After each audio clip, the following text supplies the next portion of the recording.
오늘 우리 교회는 모든 역경과 질병을 능히 승리하게 하시는 주님께 감사를 드리며 온라인으로 예배를 드립니다.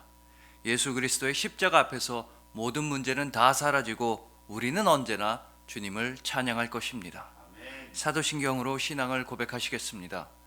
전능하사 천지를 만드신 하나님 아버지를 내가 믿사오며 그 외아들 우리 주 예수 그리스도를 믿사오니 이는 성령으로 잉태하사 동정녀 마리아에게 나시고 본디오 빌라도에게 고난을 받으사 십자가에 못 박혀 죽으시고 장사한 지 사흘 만에 죽은 자 가운데서 다시 살아나시며 하늘에 오르사 전능하신 하나님 우편에 앉아 계시다가 저리로서 산자와 죽은 자를 심판하러 오시리라. 성령을 믿사오며 거룩한 공예와 성도가 서로 교통하는 것과 죄를 사하여 주시는 것과 몸이 다시 사는 것과 영원히 사는 것을 믿사옵나이다. 아멘. 찬송가 91장으로 하나님께 찬송을 드리시겠습니다.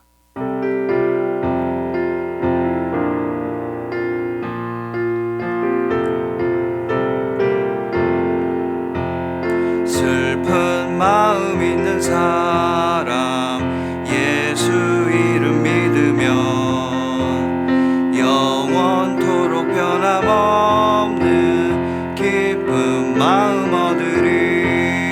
예수의 이름은 세상의 소망이요 예수의 이름은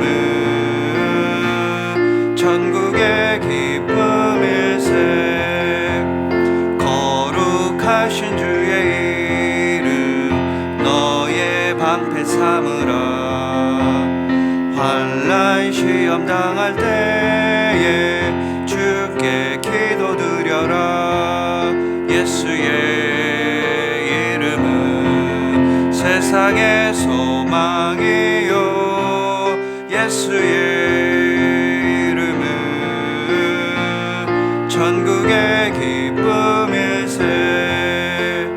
존귀하신 주의 이름 우리 기쁨 되도다. 주의 품에 안길 때에 기뻐 찬송 부르리.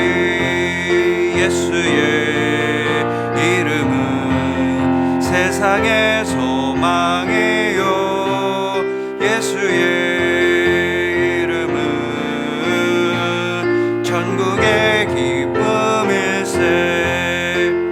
우리 갈 길 나간 후에 보좌 앞에 나가 왕의 왕께 경배하며 면류관을 드리리. 예수의 이름은 세상의 소망이요 예수의 이름은 천국의 기쁨일세. 아멘. 오늘 우리에게 주신 하나님의 말씀은 누가복음 1장 5절로부터 16절 말씀입니다. 신약성경 86페이지 누가복음 1장 5절로부터 16절 말씀을 봉독해 드리도록 하겠습니다. 유대왕 헤롯 때에 아비야 반열에 제사장 한 사람이 있었으니 이름은 사가랴요 그의 아내는 아론의 자손이니 이름은 엘리사벳이라. 이 두 사람이 하나님 앞에 의인이니 주의 모든 계명과 규례대로 흠이 없이 행하더라. 엘리사벳이 잉태를 못함으로 그들에게 자식이 없고 두 사람의 나이가 많더라. 마침 사가랴가 그 반열의 차례대로 하나님 앞에서 제사장의 직무를 행할새 제사장의 전례를 따라 제비를 뽑아 주의 성전에 들어가 분향하고 모든 백성은 그 분향하는 시간에 밖에서 기도하더니 주의 사자가 그에게 나타나 향단 우편에 선지라. 사가랴가 보고 놀라며 무서워하니 천사가 그에게 이르되 사가랴여 무서워하지 말라. 너의 간구함이 들린지라. 내 아내 엘리사벳이 내게 아들을 낳아주리니 그 이름을 요한이라 하라. 너도 기뻐하고 즐거워할 것이요 많은 사람도 그의 태어남을 기뻐하리니 이는 그가 주 앞에 큰 자가 되며 포도주나 독한 술을 마시지 아니하며 모태로부터 성령의 충만함을 받아 이스라엘 자손을 주 곧 그들의 하나님께로 많이 돌아오게 하겠음이라. 아멘. 기도드리시겠습니다. 실수가 없으시고 완전하신 주님, 모든 고난과 슬픔을 능히 이기시고 모든 것을 다 이루시고 우리에게 생명과 승리를 주신 주님을 찬양합니다. 오직 예수 그리스도의 부활 소망으로 살아가게 하시니 참으로 감사합니다. 죽음에서 다시 살아나신 우리 주님 예수 그리스도의 이름으로 기도합니다. 아멘. 자, 오늘은 주님의 시간을 기다립니다 라는 말씀으로 주님의 은혜를 함께 나누도록 하시겠습니다. 여러분, 저도 어렸을 때 그랬었고 지금도 아마 많은 아이들이 제일 기다리는 명절이 하나 있습니다. 당연히 설날입니다. 세뱃돈 받는 날을 엄청 기다립니다. 추석하고는 비교도 안 되게 설날을 좋아합니다. 그리고 아이들은 또 성탄절도 기다립니다. 얼른 선물 받고 싶어서 기다립니다. 설날이랑 성탄절은 아이들한테 최고의 날입니다. 그러다 보니까 설날은 참 느리게 찾아왔던 것 같습니다. 얼른 절하고 얼른 돈 받고 싶은데 신정에는 아무리 세배해도 세뱃돈을 주지 않습니다. 세뱃돈 한번 받아보려고 괜히 절 2번 하다가 혼만 납니다. 그리고 성탄절도 더디게 찾아옵니다. 그냥 하는 말이 아니라 진짜로 이 성탄절은 느리고도 더디게 찾아왔습니다. 하나님의 구원을 기다리던 이스라엘 백성들에게 성탄절, 즉 메시아 예수 그리스도의 탄생은 그들의 생각보단 느리게 찾아왔던 것입니다. 우리 역시도 마찬가지입니다. 우리의 생각보다 하나님의 응답이 늦을 때가 많습니다. 더 정확하게는요, 하나님께서 응답을 늦게 하시고 응답을 안 하신다고 우리가 그렇게 생각할 때가 많다는 것입니다. 마치 아이들한테 설날이나 성탄절이 느리게 오는 것처럼 하나님께서 우리에게 느리고 더디게 찾아오시는 것처럼 느껴질 때가 있습니다. 시편 기자들도 우리처럼 울부짖은 적이 있습니다. 예를 들어 시편 89편 46절과 47절입니다. 여호와여, 언제까지니이까? 스스로 영원히 숨기시리이까? 주의 노가 언제까지 불붙듯 하시겠나이까? 나의 때가 얼마나 짧은지 기억하소서. 주께서 모든 사람을 어찌 그리 허무하게 창조하셨는지요. 하지만 그렇지 않습니다. 하나님께서는 가장 좋은 때에 우리를 찾아오셨고 가장 좋은 때에 예수님을 이 땅에 보내주셨고 가장 좋은 때에 우리를 구원하여 주셨습니다. 여러분들이 예수님을 처음으로 믿게 된 때가 바로 여러분들에게 가장 딱 좋은 시기였다는 뜻입니다. 주님은 실수가 없으십니다. 주님은 정확하십니다. 주님은 여러분들을 정확하게 사랑하시고 또 완전하게 사랑하십니다. 그래서 오늘 본문 말씀을 통해서 낙심하거나 좌절하지 아니하고 오직 주님의 시간, 주님의 때를 기다리는 우리 모두가 되기를 소망해 봅니다. 오직 주님의 시간을 기대하며 기다리시는 여러분들을 주님의 이름으로 축복합니다. 자, 오늘 본문엔 사가랴와 엘리사벳이라는 사람이 등장합니다. 이 두 사람은 성경에서 유례 없는 칭찬을 받은 사람들입니다. 본문 6절을 보시겠습니다. 이 두 사람이 하나님 앞에 의인이니 주의 모든 계명과 규례대로 흠이 없이 행하더라. 하나님 앞에서 의인이다. 모든 계명을 다 지키고 흠 잡을 데가 없는 사람들이다. 이 정도 칭찬은 성경에서 아마 모세나 욥이나 다니엘 정도가 들었을 겁니다. 진짜 대단한 믿음과 신앙생활을 했다는 것입니다. 게다가 그들은 그냥 보통 사람들이 아니었습니다. 본문 5절에 따르면 사가랴는 아비야 반열의 제사장이었습니다. 또 그의 아내 엘리사벳은 대제사장 아론 가문의 사람이었습니다. 그러니까 이 부부는 둘 다 1000년 넘게 이어져 온 제사장 가문의 사람들이었던 것입니다. 지금 우리야 3대째, 4대째, 5대째 믿음의 가장을 대단하다고들 하지만 이 두 사람은 그런 정도의 수준이 아니었다는 겁니다. 최고의 제사장, 최고의 목회자 가문의 정통 후계자들이었습니다. 100년, 200년 정도가 아니라 1000년이 넘는 시간 동안 하나님을 섬기던 가문의 사람들끼리 결혼을 한 것이었습니다. 그러면 얼마나 큰 복을 받아야 하겠습니까? 성경에서 칭찬받고 제사장 가문의 출신이었던 이 부부한테 문제가 있다는 건 우리로서는 상상하기가 어렵습니다. 하지만 그들에게도 아픔이 있었습니다. 우리처럼 아픔이 있었습니다. 그들에겐 고통이 있었습니다. 우리와 똑같은 문제와 고통이 있었던 것입니다. 본문 7절입니다. 엘리사벳이 잉태를 못함으로 그들에게 자식이 없고 두 사람의 나이가 많더라. 자, 이 7절의 순서를 잘 읽어보시면 그들의 고통이 얼마나 극심했는지를 알 수가 있습니다. 이 부분은 나중에 나이가 많아져서 그래서 아이가 없는 게 아니었습니다. 아이가 없는 채로 그렇게 힘든 채로 그들은 늙어만 갔던 것입니다. 지금도 불임의 아픔은 고통스럽지만 2000년 전 그때 당시는 아픔 정도가 아닙니다. 불과 몇십 년 전에 우리나라에서만 해도 아이를 낳지 못하는 며느리가 겪어야만 했던 고통과 슬픔을 한번 생각해 보시면 됩니다. 정말 최고로 믿음이 좋은 가문의 출신들입니다. 예배를 책임지던 제사장과 대제사장의 원조격인 아론 가문의 딸이 결혼했는데 그들에겐 아이가 없었습니다. 단순히 아이가 없는 게 아니라 정말 수십 년 동안 그들은 아픔과 고통과 슬픔을 당해야만 했던 것입니다. 그런데 성경은 이런 고통으로 가득합니다. 아브라함의 아내 사라도 아이가 없어 힘들어했었고 야곱의 아내 라헬도 아이가 없어서 슬퍼했습니다. 사무엘을 낳기 전에 한나도 눈물로써 밤을 지새웠습니다. 이런 계보에 엘리사벳은 자리합니다.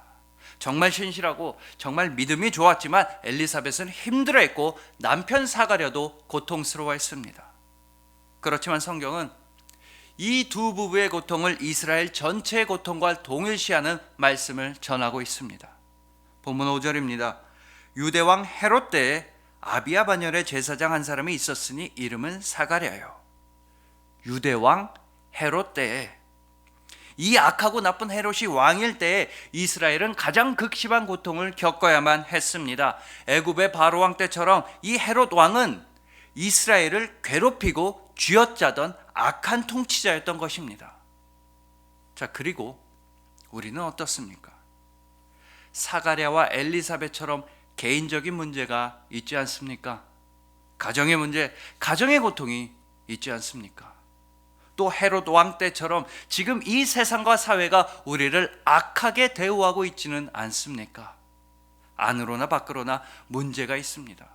사가랴와 엘리사벳처럼 정말 믿음 하나로만 살아왔는데도 우리한테는 문제가 있습니다. 그리고 하나님은 응답하지 않으시는 것 같습니다. 우리를 버리신 것 같습니다.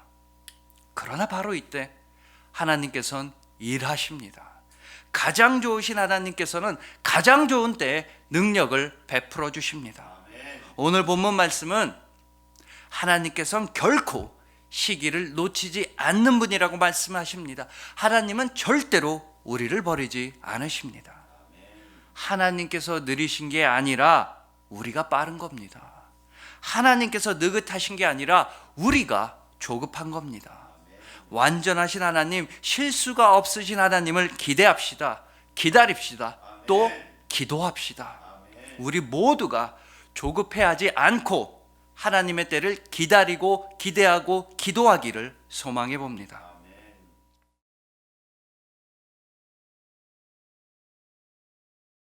자, 제사장 사가랴와 아내 엘리사벳의 상황은 이미 말씀드린 바와 같았습니다.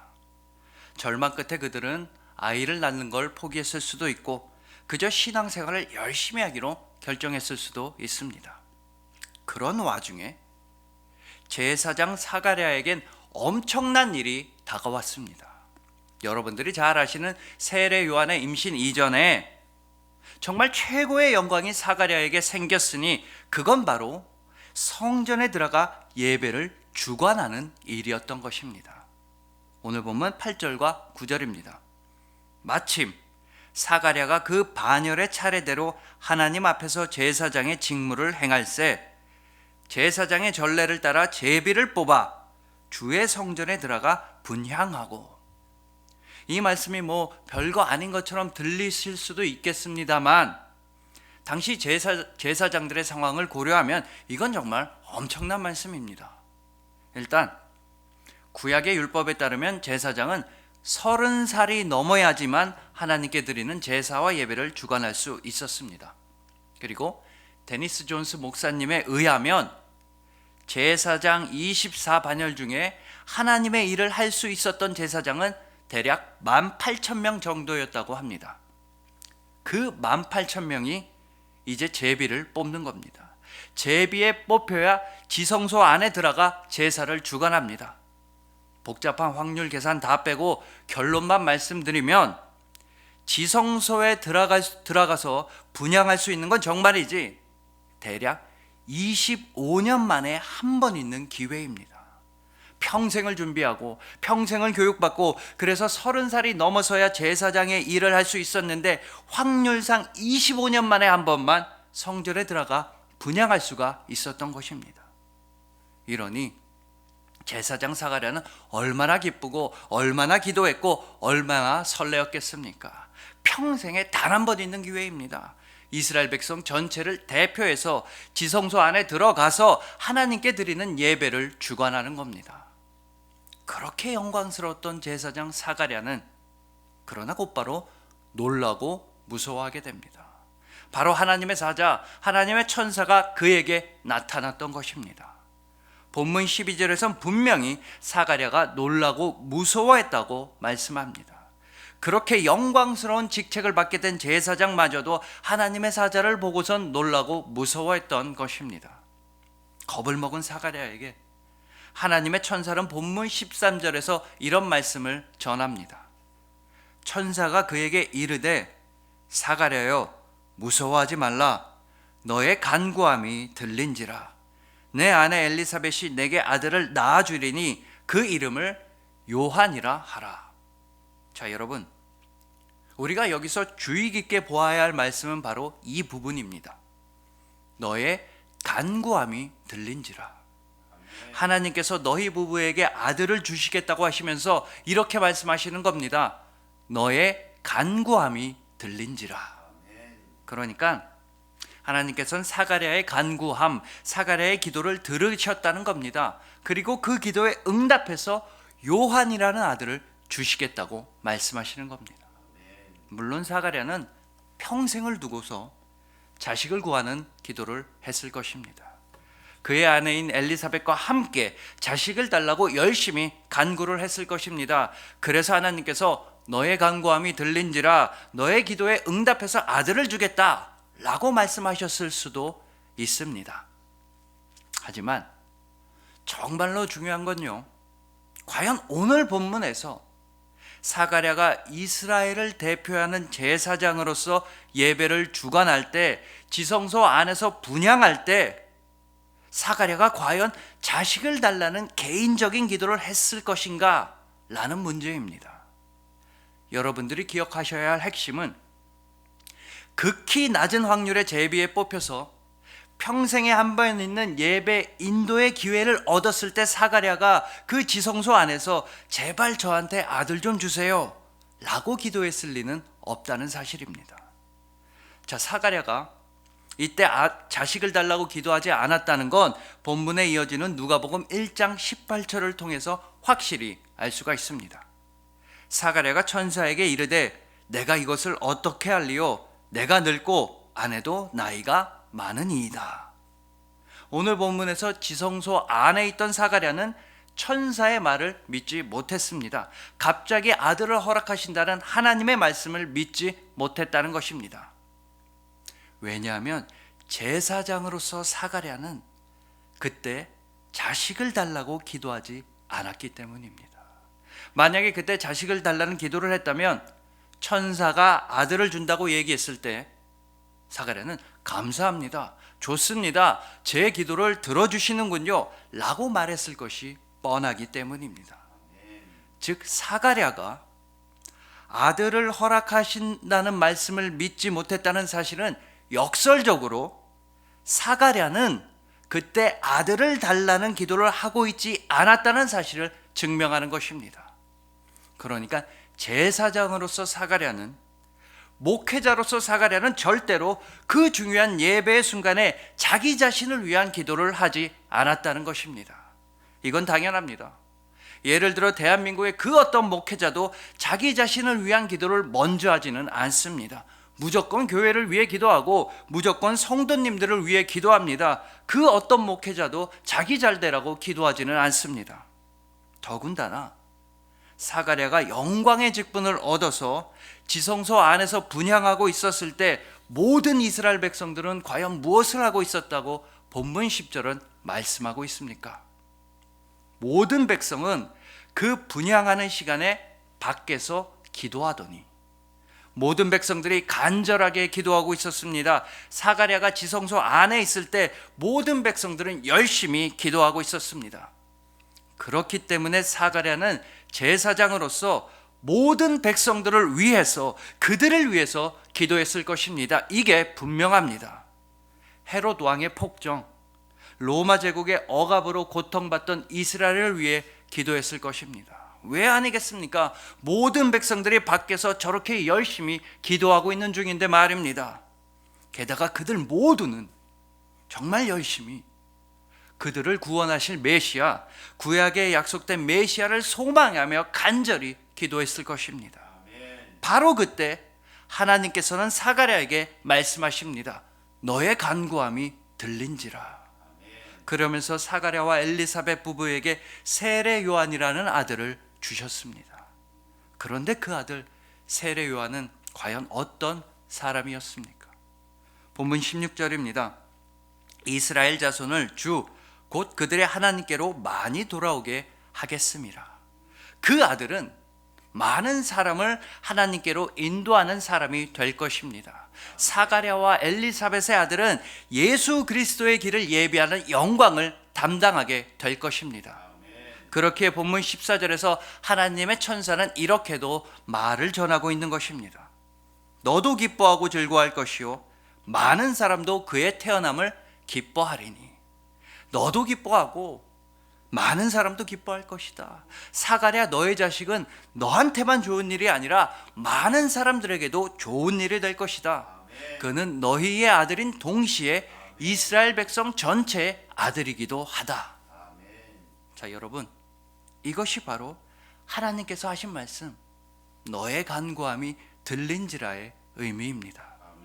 사가랴가 모든 백성들을 위해 간절히 기도할 때 하나님께서는 모든 백성들을 위한 사가랴의 기도와 함께 사가랴의 개인적인 기도 역시도 한꺼번에 이루어주셨던 것입니다.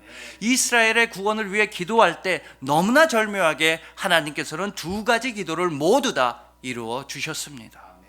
가장 결정적으로 사가랴의 기도 응답은 오직 예수 그리스도께서 이 땅에 오심과 함께 해결되었음을 기억하시길 바랍니다. 사가랴의 간구가 이루어진 건 오직 예수님의 길을 예비하는 아들 세례 요한으로 이루어졌음을 기억하십시오. 그렇기 때문에 우리가 해야만 하는 기도는 오직 예수 그리스도를 소망하는 기도인 것입니다. 모든 사람들의 구원과 생명을 위한 기도입니다. 하나님을 사랑하며 이웃을 사랑하는 기도인 것입니다. 바로 그때 하나님께서는 여러분의 기도에 응답하시고 말씀하실 것입니다. 너의 간구함이 들린지라. 그러니 가장 먼저 주님 나라를 위해 기도하시길 소망합니다. 그의 나라와 그의 의를 구하는 기도를 최우선으로 하셔야 합니다. 산을 들어 바다에 던질 수 있는 기도는 바로 이것입니다. 그때 주님께서는 여러분들이 예상하지도 못한 방법으로, 우리가 상상하지도 못한 방법으로 여러분에게 큰 기쁨과 소망을 주실 것입니다. 우리 생각엔 주님의 응답이 늦는 것 같아도 주님께서는 가장 좋은 때에 이루어 주십니다. 사가랴와 엘리사벳이 더 이상 자식을 바랄 수 없었을 때 바로 그때 그들에게 가장 큰 기쁨과 소망의 아들 예수 그리스도를 예비하는 아들 세례 요한을 주셨음을 반드시 기억하시길 바랍니다. 여러분의 기도가 모든 사람의 기쁨이 되고 여러분의 가정에도 기쁨이 되기를 간절히 소망합니다. 예수 그리스도를 소망하는 기도를 통해서 여러분들이 많은 사람들에게 위로와 기쁨을 주시리라 믿습니다. 오직 주님 나라를 위한 기도를 하셔서 모든 사람들과 함께 기뻐하실 여러분들을 주님의 이름으로 축복합니다. 자, 이제 마지막으로 하나님의 약속과 응답이 이루어지기까지 우리가 인내하고 견디는 방법에 대해서 함께 알아보도록 하시겠습니다. 자, 오늘 본문에 이어지는 내용에 따르면 사가랴는 말을 하지 못하게 되었습니다. 하나님께서 천사를 통해서 하신 말씀, 아들을 주신다는 말씀을 믿지 못했기 때문입니다. 누가복음 1장 20절입니다. 보라, 이 일이 되는 날까지 내가 말 못하는 자가 되어 능히 말을 못하리니 이는 내가 내 말을 믿지 아니함이거니와 때가 이르면 내 말이 이루어지리라 하더라.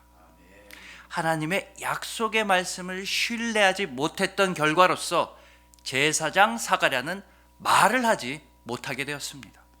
여러분, 이건 단순히 그냥 말문이 막혔다라는 정도의 얘기가 아닌 것입니다.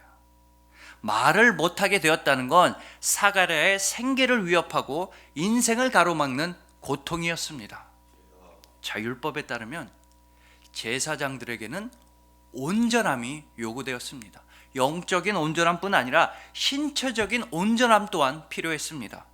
따라서 말을 하지 못하게 된 사가랴는 이제 제사장 직분을 내려놓아야만 한다는 뜻이 되는 것입니다. 더군다나 이스라엘 전체의 예배를 주관하러 지성소 안에 들어갔다 나온 제사장이 갑자기 말을 못하는 상태로 나오게 되었으니 얼마나 큰 망신이자 얼마나 큰 위기였겠습니까? 사가랴에 대한 이스라엘 백성들의 신뢰는 땅에 떨어졌을 겁니다. 이제 다시는 제사장의 일을 하지 못하게 되었을지도 모릅니다. 하지만 사가랴에게 있어서 그 침묵의 시간, 그 말을 하지 못했던 기간은 크나큰 축복이자 은혜였다는 것이 핵심입니다. 자, 첫 번째로 사가랴는 하나님의 말씀을 의심하고 하나님의 약속을 거부하는 큰 잘못을 저질렀습니다. 그래서 원래대로라면 사가랴는 죽임을 당할 수도 있었습니다. 너무나 큰 죄를 저질렀던 사가랴였지만 그러나 하나님께서는 그저 10달간의 침묵만으로 사가랴를 봐주셨던 것입니다. 즉 사가랴는 하나님의 인자하심과 용서하심을 몸소 체험했습니다. 그리고 더욱 중요한 사실은 누가복음 1장 18절에 있습니다. 사가랴가 천사에게 이르되 내가 이것을 어떻게 알리요? 내가 늙고 아내도 나이가 많으니이다. 사가랴는 아들을 주시겠다는 하나님의 말씀을 믿지 못했습니다. 확실한 증거와 확실한 기적이 없으면 하나님의 약속을 믿지 못하겠다고 했습니다. 그러자 하나님께서는 정말로 확실한 증거와 기적을 사가랴에게 베풀어 주셨습니다. 사가랴가 말을 하지 못하게 하심으로써 말입니다. 침묵이라는 증거와 기적을 사가랴에게 베풀어 주셨던 것입니다. 그 누구보다 바로 사가랴 본인이 확실하게 알 수 있는 방법을 통해서 하나님은 사가랴에게 확신과 믿음을 심어주셨던 것입니다. 그렇기에 사가랴가 말을 하지 못했던 이 10달 동안은 사가랴에게 있어 기쁨의 시간, 약속의 시간이었을 것입니다. 하나님의 약속과 하나님께서 허락하신 자식과 하나님의 시간을 달게 바라보는 은혜의 시간이었을 거라는 말씀입니다. 자, 여러분 어떻습니까? 우리도 말을 못할 정도로 힘든 상황이 많습니다. 그 누구도 우리의 이야기를 들어주지 않는 그렇게 힘든 상황들이 있습니다. 그럴 때 아들의 탄생을 기다렸던, 침묵으로서 기다렸던 사가랴를 떠올리시길 소망합니다. 하나님의 약속이 이루어지기까지 말을 하지 못했던 사가랴처럼 참고 인내하시길 바랍니다. 지금 나의 고통 가운데서도 우리는 하나님의 섭리를 바라보아야 할 것입니다.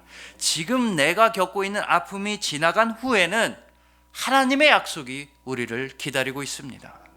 침묵의 10달 뒤에 사가랴가 약속의 아들 세례 요한을 얻었듯이 우리도 인내의 시간 끝에는 하나님의 약속과 응답이 우리를 기다리고 있는 것입니다. 하나님께서는 실수가 없으시고 우리를 정확하고도 완전하게 사랑하시기 때문입니다. 그럼에도 불구하고 지금 나의 상황이 도저히 견딜 수가 없다고 생각되신다면 예수 그리스도의 부활을 떠올려 보십시오. 사가랴의 아픔 정도가 아니라, 성경에 등장한 그 모든 사람들의 고통 정도가 아니라 예수님께서는 직접 최악의 상황을 경험하셨습니다. 가장 고통스럽게 십자가에서 죽음을 겪으셔야만 했습니다. 그러자 하나님 아버지께서는 예수 그리스도를 부활시켜 주셨습니다. 그리고 예수님께서는 당신의 부활 소망을 우리 모두에게 친히 베풀어 주셨습니다. 그렇습니다. 우리는 예수님의 부활과 함께 다시 살아납니다. 우리가 겪고 있는 모든 고통과 슬픔도 예수님의 부활로서 승리할 수 있습니다. 우리의 모든 절망은 예수 그리스도의 부활 앞에서 완전히 사라지게 됩니다. 로마서 6장 5절 말씀입니다. 만일 우리가 그의 죽으심과 같은 모양으로 연합한 자가 되었으면 또한 그의 부활과 같은 모양으로 연합한 자도 되리라. 우리의 고통과 슬픔, 아픔과 절망 모두 다 예수 그리스도의 십자가 앞에 내려놓으시길 소망합니다. 예수님과 함께 십자가로 가십시오. 그때 비로소 예수님의 부활이 우리를 기다리고 있는 것입니다. 우리는 예수님의 부활과 함께 살아납니다.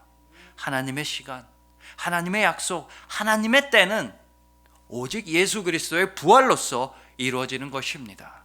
그리고 우리는 주님의 시간을 기쁘게 기다리는 그리스도인인 것입니다. 그리하여 오직 주님의 약속을 소망하시는 여러분들, 오직 주님 나라를 위해 살아가시는 여러분들, 오직 주님의 시간을 기다리시며 기도하시는 여러분들을 진심으로 사랑하고 축복합니다. 기도드리시겠습니다. 실수가 없으시고 완전하신 주님, 주님의 시간을 기다립니다. 주님의 약속의 때를 소망하며 기도합니다. 나의 시간이 아니라 주님의 시간으로 살아가겠습니다. 나의 계획이 아니라 주님의 섭리로 살아가겠습니다. 주님은 우리를 정확하게 사랑하시고 완전하게 사랑하시기 때문입니다. 주님의 약속은 가장 좋은 때에 이루어지는 법이기 때문입니다. 영원한 생명의 약속, 예수 그리스도의 부활 소망을 우리에게 주셔서 너무나 감사합니다. 죽음에서 다시 살아나신 우리 주님 예수 그리스도의 이름으로 기도드렸습니다. 아멘. 이제는 우리에게 부활 소망을 주신 우리 주님 예수 그리스도의 그 은혜와 우리를 자녀 삼아 주신 하나님 아버지의 영원하신 사랑과 우리를 떠나지 아니하시는 보혜사 성령님의 인도하심과 교통하심과 위로하심이 그리스도 예수의 부활 소망을 따라 오직 주님의 시간을 기다리며 온라인으로 예배를 드리는 모든 성도들의 머리 위에 지금부터 영원토록 함께할지어다. 아멘.